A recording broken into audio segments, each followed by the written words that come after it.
बातचीत करने के लिए बीजेपी सांसद महेश जेठमलानी है। सर, 3 नए कानून ब्रिटिश लॉ को खत्म करते हुए जी क्या इसके खास बात है? देखिए, हर जो ये 3 कानून हैं, हर कानून को अपने अपना जगह है।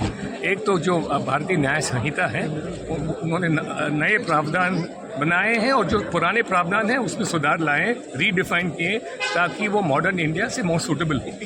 ये तो भारतीय न्याय संहिता की बात है।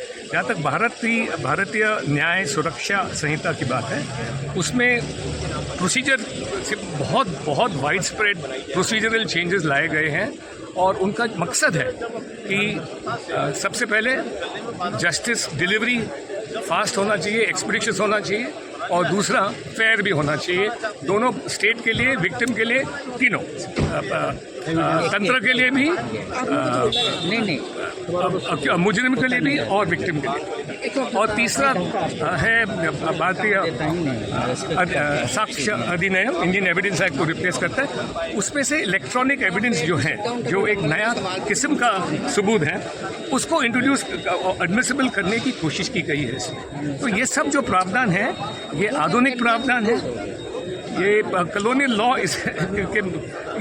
कई प्रावधान ऐसे हैं जो कॉलोनियल लॉ मेकर्स के मन में हो ही नहीं सकता था और कई ऐसे हैं जो सिर्फ उनके ही हित में थे। इस जैसे कि एक प्रावधान है भारतीय न्याय संहिता में, जिससे ये दिखाई देती है कि गोवा हिंदुस्तान का एक हिस्सा था ही नहीं, वो एक विदेश देश।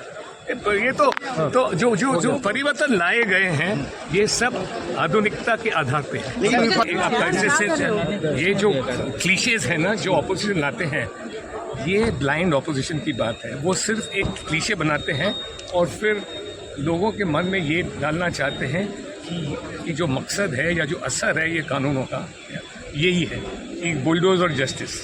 ये बुलडोजर जस्टिस नहीं है, ये स्पीडी जस्टिस है। Thank you. Manohar Kesari, India news, Delhi.